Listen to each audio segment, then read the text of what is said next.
we couldn't all gather like this and be in a movie theater and see a film and share art one with another. So thank you to AFI for finding a way to make this happen.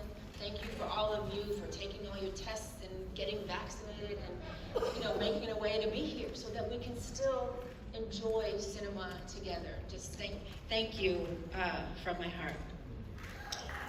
And so many things I want to say tonight. I'm going to take my time and I'm going to tell you a few things because this is a huge, big moment in my life, and I would implore you to realize that for any Black woman, this is a huge moment.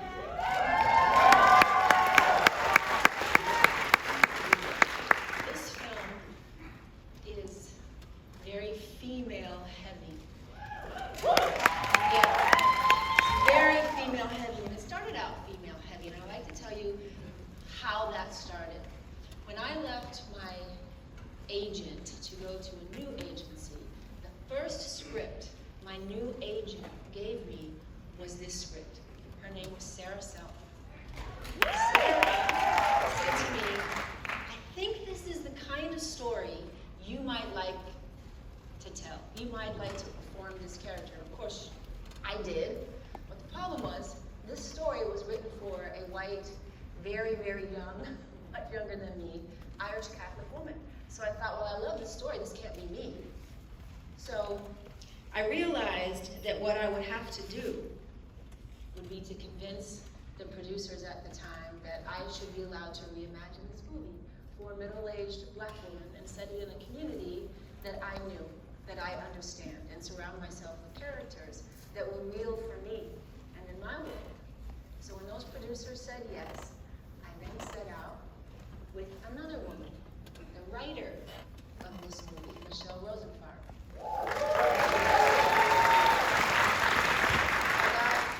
Joy and the honor to sit down with her and reimagine this whole world while keeping the crux of her story intact.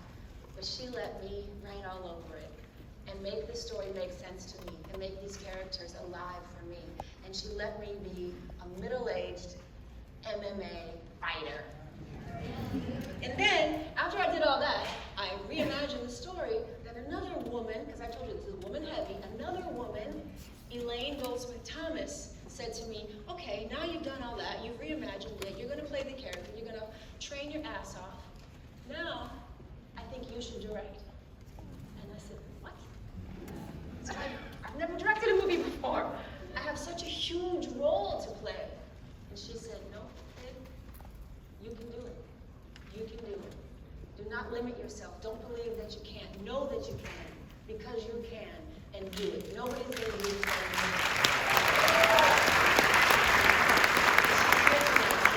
Thank you for reminding me of who I was, because I wouldn't have believed it had you not told me that I could.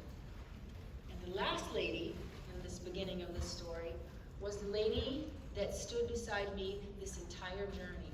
And it wasn't easy. This is one of the hardest things I've ever done for a sundry of reasons, which I won't bore you with tonight. But this was one of the hardest things I've ever done. And Holly Jeter stood by me from the beginning of this process all the way to post until just a week ago. Stood by me, she was a champion, an advocate, and whenever I needed to talk on the phone and cry, she was there. So Holly, thank you with all my heart. And talk about the other people that helped this come to fruition, my fellow producers. And I can't thank you all for allowing me this wonderful opportunity. It would not have happened had you all not come together. And there's a lot of you. It's Basil Iwanek, Brad Feinstein, Guyman Cassidy, Linda Gottlieb, Erica Lee, Jillian Hormel, Terry Dugas, Joseph N. Gracia, Jonathan Furman, Chad Sahusky, John Luke DeFan, Mary Allo, Anik Descati, Brian Pitt, Christina Laurie, David Gendron, Ali Jaziri, Phil Hunt, Compton Ross. And it's a lot. But here's the truth, people. When you make a small, little indie movie, it sometimes takes a lot of people to give a little money here, a little money there, a little money here, and stitch it together with the efforts of all of these people. So tonight I say say thank you to Netflix for buying this movie. I wasn't so sure after we finished if anybody would see the efforts of my 3 years of hard work, but when a juggernaut like Netflix and Ted Sarandos says, yes, we will make sure your little movie gets seen by the world, it's like you hit the lottery when you get that phone call. So Ted, thank you. Ivana Lombardi, Lisa Nishimura, Sean Bernick, Lisa Tabak, and Ryan Lake. Thank you. Thank you very much. Also, this movie is breaking history. This movie embodies the first female hip-hop soundtrack. That's never been done before.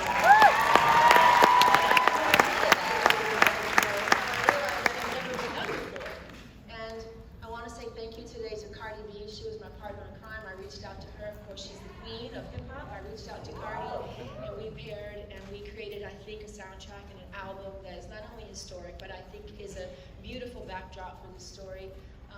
Her is a part of it, Young M.A., Flo, Millie, Sweetie, Lotto, Baby Tate, it goes on and on. So I'm so proud of this soundtrack, and I'm really proud of speaking of more women. Oscar Matsumiya, our composer, one of the women that helped bring heart and soul to this story. Norma Patton-Lowen, our makeup artist, my dear friend. Another woman, Denise Woods, and Elizabeth Jones, another woman, my production designer. So if you get the theme here, this is women heavy. Female heavy.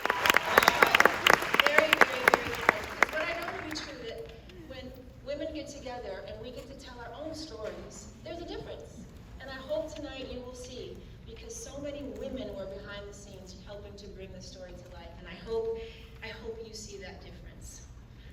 And lastly, I want to say this. Although this film is very female heavy, there's also a few good men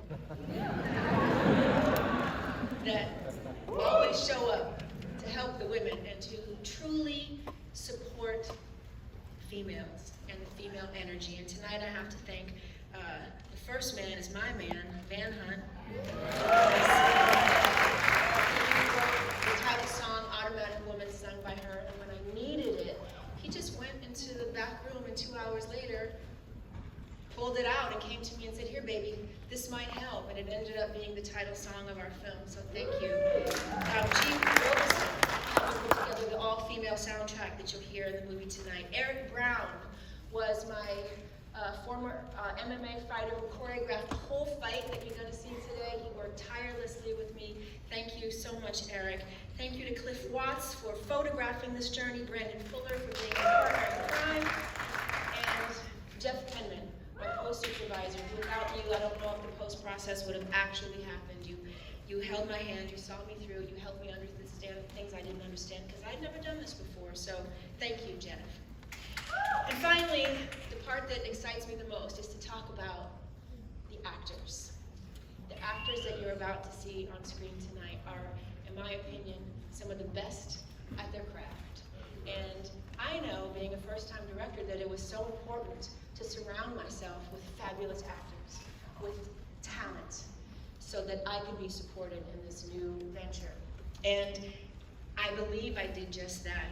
Sheila Adam, Adam Canto, Stephen McKinley, and Adrian Lennox are not here tonight, but the people who are here tonight are rock stars. Leela Lauren, Nikolai Nikolev, Shauna Hammock, and Shamir Anderson.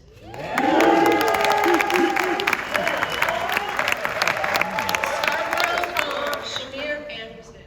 You know, if you're going to play a character called Immaculate, I mean, you damn well better be able to be immaculate. And he embodied this character in every single way that I imagined this character would be embodied. And Danny Boyd Jr. was a revelation. He's a little boy who has more talent in his little finger than most of us would ever hope to have. He speaks no words in this movie, but you'll see. You'll understand everything he's seeing and everything he's feeling. He is really a wonder. And lastly, I have to thank Valentina Shevchenko. I was thanking her acting debut tonight. She is the current UFC flyweight champion. And when I tell you to be able to learn and fight and train and play and become friends with a real champion at the top of her game, it was my honor and my pleasure to be able to do that. So thank you all for coming here tonight, and with no further ado, Bruised.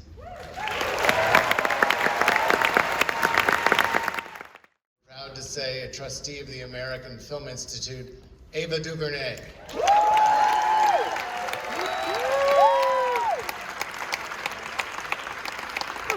Good evening, everyone. What a film you've just seen. Let's give it a round of applause.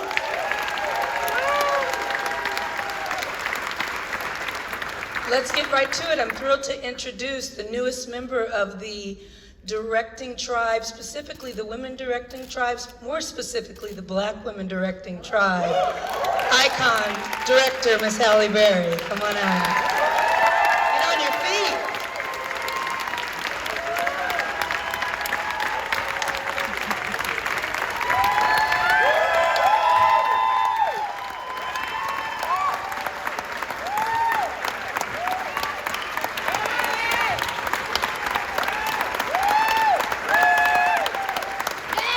Thank you. Oh my gosh, now I have to sit in the suit. Okay. Thank you very, very much for that.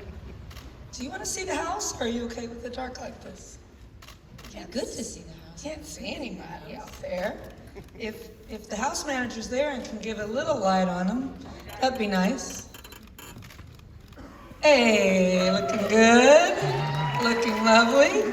So excited to be here with you. We were talking backstage, and you were saying that this is the first time that you've seen this work in front of an audience. So I want to ask you what that particular feeling is like, but also, whenever I do these Q&As after a premiere, people launch right into questions, and I'm feeling so much.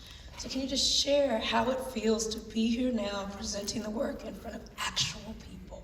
What is that like for you? Had to ask me that, did you? Feel it all. What is it like?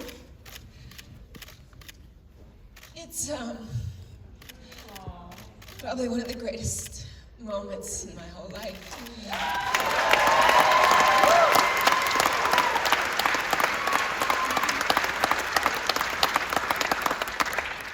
And you're right, it is the first time I've seen it outside of 10 of my friends. So it's a beautiful experience to share it with other people and to remind us why we love cinema so much and why it's important that we continue to use our voices to tell stories that are different, that show a different perspective and shine a different light on an old subject, you know. And it's important for women to make movies and tell stories from our gaze because it really is very, very different. Absolutely. Amen to that. Amen, we do love you. You've been on sets, you've been directed by some of the greats. You have seen it all. You've been acting, is it 25? 30 years. That's a lot of sets, that's a lot of directors. And I was a publicist before I was a director, so I was on the sets with a lot of directors, and I saw things that I wanted to take with me, but I learned more from the things I didn't want to take with me. So I wanted to ask, before we get into your actual process, what was a lesson that you learned about what you didn't want to do from all of your years working on sets? Not anyone specifically, but what is something that you said, I won't do that, I'll direct my film in a different way? Through my years, I've realized that the best directors are extremely collaborative. They hire department heads that they believe in, that they trust, that they are confident in, that have a shared vision. And once the process gets going, they let those people do their jobs. They don't micromanage, right? They are about uplifting everyone. They create a set and an environment that's inclusive of everybody. Yes, at the end of the day, the director has the final say, but the smartest directors I have witnessed are those that are always open to the ideas of the others, because you never know where that great idea is going to come from, right? So when I went into my process, I was very mindful of hiring the people I trusted, and then some of them are here today. I let them do their jobs. All right, And I appreciated them. Let's give a shout out. If you're crew, we love crew. If you're crew, stand up. Stand up if you are a Bruised crew. Really hard to see, House. You can bring up some house lights. I know they're here. Congratulations. Yes, thank you, everybody. Thank you for all the crew members. Appreciate you. So let's talk about Jackie Justice. Okay, so I read Jackie Justice was not supposed to look like you. Tell us how she was originally envisioned with the script and the journey to become her. It was an up and down process. You were supposed to not be the director. So how did we get here? No, Jackie Justice didn't look like me. As I said earlier, she was a 21, 24, 25-year-old white Irish Catholic woman. And when I read the script, I so was taken by the story. But of course, if I were going to play this character, she couldn't be that. So I had to convince our producers that I could reimagine the story for someone that looked like me. So when they originally said, yes, we say yes, reimagine it for you, then I had the wonderful process of sitting down with our writer, Michelle Rosenfarb, who is here, and I think we should give her a big round of applause because, to her credit, she sat down with me. This is before I was the filmmaker. I was just sort of at this point the actress, and she sat down with me and she allowed me to reimagine the story alongside her. And then I finally went to the producers and I said, okay, I've reimagined the story, and they said to me, well, go out and find a director. And I thought, okay, that's gonna be my job. Okay, so I went out and I tried to find a director, and I talked to many women because I was determined that it had to be a female filmmaker to tell the story. And I talked to many women, but the problem was the story, the way I saw it, wasn't really realized on the page yet. Michelle was still in the process of reimagining and tweaking and sort of, redefining who these characters were and what this world was. And what I found was that all the filmmakers that I spoke to, they didn't see the story that I saw in my head. They couldn't quite understand all the elements of it. They saw parts of it. They saw the drama part of the story, but they weren't fight fans, and they shied away from that. Some of them didn't want to go as hard-hitting and deal with some of these subjects the way I was wanting to do and needing to do. So I finally went home one night and I was pretty distraught because I thought, well, God, I can't seem to get a filmmaker to make this story. And then my dear friend Elaine Goldsmith Thomas said to me, why don't you do it? And I said, me do it? I can't. I've never directed a movie before. This is too big of a role to play. I can't do that. And she said, you absolutely can. You love it. Like, I've never seen anybody love anything. You know this story. You know these characters. It's all in your head. You spit it out. You ignite every time somebody talks to you about it. Of course you can. All you have to do is believe that you can. You have to believe that you can. And it was that night I went home and I thought long and hard about it. And I said to myself, why can't I do that? Why can't I? Who says I can't? I realized it was only myself telling me that I couldn't. And I woke up that next morning and I called my manager and I said, hey, I want to go talk to Basil. Basil I wanted from Thunder Road, and I said, I'm gonna go tell him the craziest thing he's probably ever heard in his whole life, but damn it, I'm fucking going to tell him. I'm gonna direct this movie. I'm gonna ask him if I can direct this movie. And to Basil's credit, before I got it out of my mouth, he said yes. He said yes. And then I jumped all over him, ran into the hallway of the office and screamed at the top of my lungs, I'm gonna direct a movie! And that was one of my greatest moments along this process. What a moment. So directing movies hard. It is, it's real hard, Ava. It's rough. And so I can't imagine, and I have so much respect, a tremendous amount of respect, awe, and really confusion and disbelief for folks that undertake that great task and responsibility and also are calling action on themselves. I know the hard part of directing, but to imagine then I have to go walk in and perform. And not only perform, but you are transforming your whole physicality, your whole body into someone who is wildly different from your reality. The stunt choreography, the emotional pieces of it. I mean, that's why when I watched this, I thought, wow, this is really a monumental effort in terms of a director working on their first film and also inhabiting this particular role. Okay, so were you splitting your mind in two? Like, what happened once you set the scene, right? Everything's set, you've checked production design, wardrobe, you've looked through the camera, you know you're blocking, you've rehearsed yourself, and then what did you do right before you began to go from director to actor? What's the process? I know. Well, two things were really important for me. One was, like you just said, I would be in the scene and I would make sure everything was right. I would talk to the other actors, make sure they were right, they were in the right headspace, hear everything they had to say. And then I would do the scene. And I had the gift of having a little angel on the set. Her name is Denise Woods. She's here, and she is a dialect coach, and she was there on the set to work with all of us, to help us with our dialects. And Jackie Justice keep me in the pocket and keep me low and change my whole cadence and the way I spoke. And she would come to me before the takes, and she would say, okay, Halle, everybody is set. You're in the scene and you're doing great, but you're not acting. You're directing in the scene and you should be acting. So she would just slightly jerk my chain, and when she would do that, I would go, oh, right. And then I would do what you just said. I would then turn off my director hat and realize that I'm a thespian, these are my fellow actors, and that I had to relieve myself of any responsibility for anything else in this scene but my performance as an actor. My truth in this scene, that thing that I have come to know so well for 30 years.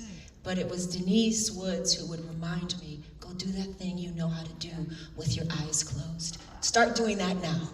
And it was a huge, I don't think I could have done it if I didn't have her eyes and her nudging and her always reminding me of where I was in the day and within the scenes. So let me ask you this, so you have Denise and she's helping you drop in.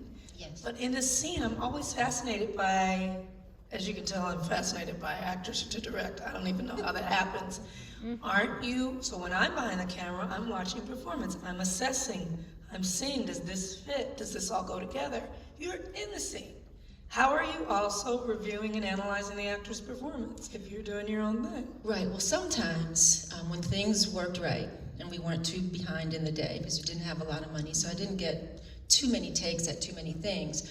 After a take, I would get to go look at the monitor, and then I could look at it. I'd look at it one time for the totality of the scene, the other actors, but I always had to take one look to just look at myself to be sure that I got what I needed to get out of the performance. And sometimes I would say, I need one more, and I'd have to go back. And then sometimes the truth of it is, Ava, this was a lower budget movie.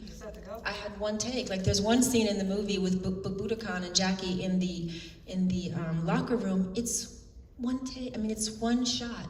It's, a medium shot, and we had 2 takes, and that was it. And that's what had to be in the movie. So, sometimes going back and looking at it didn't matter because it was what it was. We got what we got, and we had to move on. But that's when you trust your instincts as an actor, and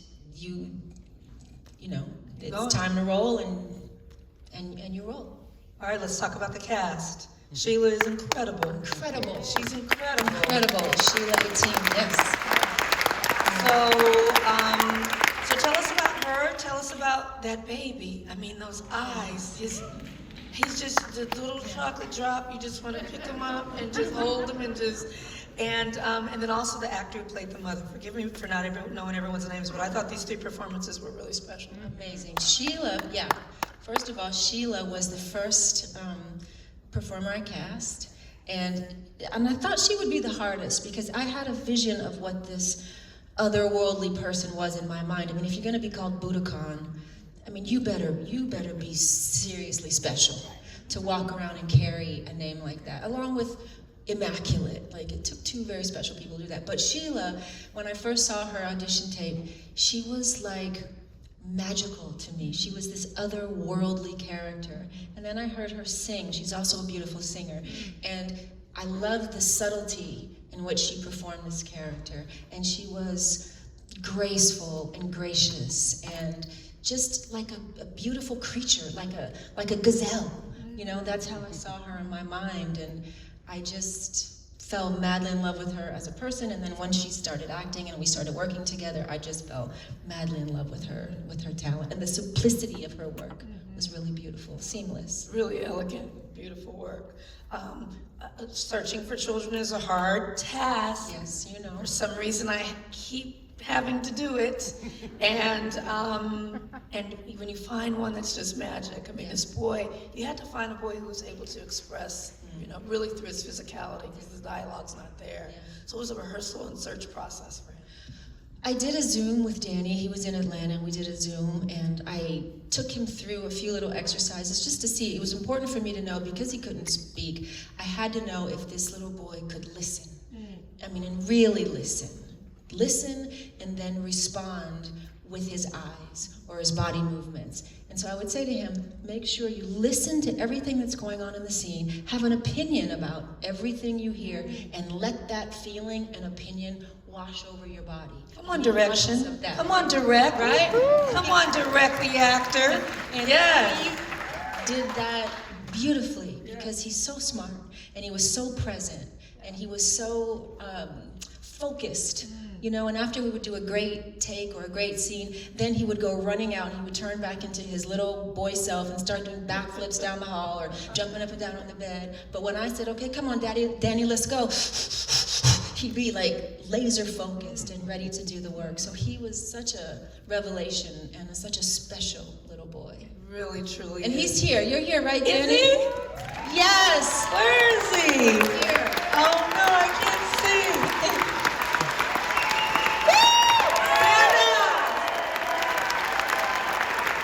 Oh, you were so good, babe. You were so good.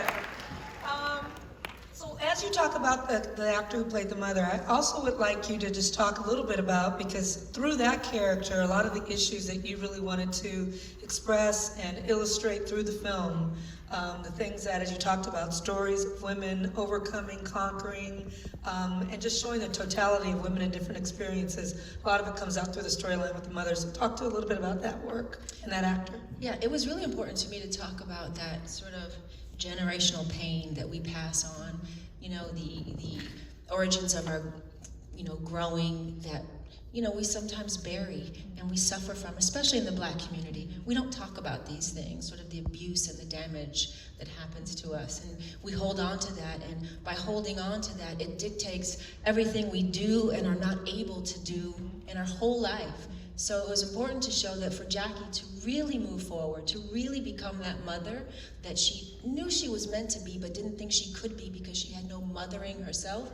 It was really important that she faced that demon, and she started the process before she could ever go back in that cage and even hope to stay in that cage. She had to finally face her mother and say, I know you knew. And if you didn't know, then you should have fucking known. You shouldn't have been so damaged that you let this happen to me. You should have done something about it, right? She had to have that hard conversation. And what was also important for me in this film was not to tie that up in a bow, because you don't hold on to something like that for so long and you think just because you bring it up, it magically disappears. But what that does do is you start the process. You open the door and you realize that these two characters are going to be on the road for that healing. And it'll be a long road, you know, it won't be overnight, but they are on the road. And so therefore it's hopeful at the end of the movie, because the door has been opened. The truth I liked it though, the way you did it, because it was rooted and it was real, and it wasn't kind of a saccharine, everything's fine at the end. You know, it's kind of like, I don't know where we're going, but we're here together, and that was fantastic. 2 more questions, because they're wrapping me. The physicality, the training. So listen, I can barely, when I'm location scouting, by the time I'm done with a full location scout for a film, my back hurts. I'm limping out of the van. It's tough to even look for locations. You know, you're doing that and people are punching you, kicking. What's happening? How did you do it all? How did you keep it all together? The physicality of both the directing but also the performance. How much time were you spending training? I was training with Valentina Shevchenko. She's also here in this building. Everybody's Five-time here. champion. Valentina is here, a beast. I would train and learn and train with her probably 4 or 5 hours every day, early in the morning. And then I would leave that job. And many times she and Eric Brown, our fight coordinator, would say, you should take today, you should rest after this. And I would say, no, I gotta go do my director job all day, which was scouting and sitting down with EJ, my production designer, and my DP, watching movies, doing shot lists, like all the things that we have to do. That became the second part of my day. And I have to tell you, I don't know how I did it. I was on some adrenaline, I was on a high. You know, Maya Angelou once said, there's no greater agony than an untold story inside you. And that's where I was. I had to get this out of my body, and so I had to do it. I just had to keep going day after day, and I was energized by it, I was ignited by it, and I was refusing to be told no, or refusing. We almost got shut down. My fellow producers are here. We almost got shut down about probably 10 times. You know, where we were losing money when you're doing something independently. One day you have money, one day you don't have money. You thought you were getting money, it didn't come, or not enough came. At one point I had to be asked to give all of my money to keep the movie from shutting down, you know. So it was a tumultuous process, and you know, it was hard some days, but I refused to let that happen. Too many people were counting on me, and I refused to let that happen. So it was a hard process. Yeah. But look, it all turned out perfect. Yeah, it did. There you go. Last question for you. So you are an icon, an artist that is, will be long remembered. The work that you've done has been transformative. You've knocked down barriers and doors for so many. This is a new territory, a new space that you've conquered. Is it a space that you want to continue in terms of directing? Was it this story that you wanted to tell, and you feel like you told it, and now you'll be moving on to other things, or are you, permanently on the side of the camera? It's hard to say, what will actually be in my future, but I will say this. I know that women of color have to keep telling our stories because we have a definitive point of view. And for so long, our stories have been told by men, or even white women. And I think it's really important that we continue to tell our own stories through our own lens. I think they're valuable, I think they're important, and I think it gives the others a way to understand us more deeply, right? And we should be a part of art in that way. Our story should be a part of art that way. So whether I'll do it or not, I hope so. I hope after tonight and this movie has whatever life it has, I hope I'll be, afforded another opportunity to get behind the camera and tell another story that I'm passionate about. I really do. Well, whether you're telling it in front of the camera or behind the camera, we look forward to seeing many more Halle Berry films. I hope it's behind the camera. I think you're fantastic. Give it up. It's November 17th. Yes, 17th. November 17th on Netflix. Save it, watch it again, and tell a friend. Well, Halle Berry. It's November 17th in theaters. It's Netflix November 24th. November 24th. It's